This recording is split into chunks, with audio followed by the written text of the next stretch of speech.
Shalom, senang bisa kembali menyapa Anda dengan firman Tuhan. Kali ini kita akan merenungkan firman Tuhan dari kitab Markus pasal 3 ayat 20 hingga ayat 30. Tetapi kita akan fokus di ayat 20 hingga ayat 21.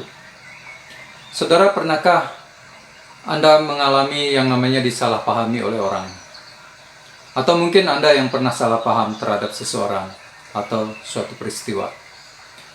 Tetapi yang pasti saya yakin kita semua pernah mengalami yang namanya disalahpahami orang atau salah paham terhadap seseorang, baik ketika terlibat dalam sebuah perbincangan atau terhadap sebuah pernyataan atau ketika menyikapi satu masalah atau pergumulan atau bahkan juga ketika melihat sikap seseorang.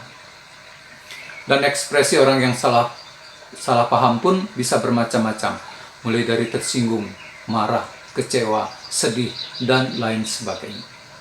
Tahukah Anda bahwa Yesus juga pernah disalahpahami, bahkan oleh orang-orang terdekatnya, yaitu keluarganya sendiri. Markus pasal 3 ayat 20 hingga ayat 21 di sana mencatat dan memberitahukan pada kita. Kemudian Yesus masuk ke sebuah rumah, maka datanglah orang banyak berkerumun pula, sehingga makan pun mereka tidak dapat. Itu ayat 20. Saudara, besar kemungkinan kerumunan orang banyak yang disebutkan merupakan orang-orang yang telah mengalami mujizat kesembuhan oleh Yesus. Injil Matius dan Injil Lukas juga mencatat peristiwa tersebut. Bahkan di antara kerumunan orang pada waktu itu dikatakan ada orang yang mengalami gangguan roh jahat yang mengakibatkan buta dan bisu. Namun Yesus menyembuhkannya juga. Jadi begitu banyak kerumunan orang saat itu, sehingga makan pun Yesus beserta murid-muridnya tidak dapat. Nah, melihat keadaan itu, keluarga Yesus nampaknya merasa resah. Mereka juga mungkin merasa prihatin melihat keadaan itu. Namun sesungguhnya mereka salah memahami, melihat apa yang sedang terjadi di hadapan mereka. Dan mereka berpikir bahwa Yesus tidak waras. Dan mereka berniat untuk mengambil Yesus. Maksudnya adalah untuk membawa Yesus keluar dari kerumunan itu. Jadi keprihatinan keluarga Yesus oleh karena mereka berpikir bahwa Yesus selalu ada waktu dan menyediakan dirinya bagi banyak orang. Tetapi untuk dirinya sendiri tidak sempat diperhatikan. Nah, saudara, berkaca dari firman Tuhan tadi, saudara seperti keluarga Yesus yang salah paham terhadap Yesus. Apakah Anda pernah salah paham kepada Tuhan? Ataukah mungkin saat ini Anda sedang salah paham kepada Tuhan? Engkau merasa marah, engkau merasa kecewa, engkau merasa sedih, engkau berpikir bahwa Tuhan tidak peduli dengan pergumulanmu, Tuhan tidak mau mengerti dengan pergumulanmu. Saudaraku, ingatlah, bahkan dirinya sendiri, hidupnya sendiri telah diberikan bagimu dan bagi saya, bagi kita. Hati Yesus adalah hati yang penuh dengan belas kasihan. Dia memperhatikan, dia memahami pergumulanmu, dia sangat peduli denganmu. Dia tidak jauh darimu, dia sangat mengerti tetesan air matamu. Bahkan hatinya masgul ketika engkau sedih dan menangis di hadapannya. Saudara, saya tidak tahu apa yang menjadi pergumulanmu. Di masa-masa yang sulit ini, mungkin pergumulan kita sama. Dan saya yakin kita juga punya pergumulan yang lain yang berbeda.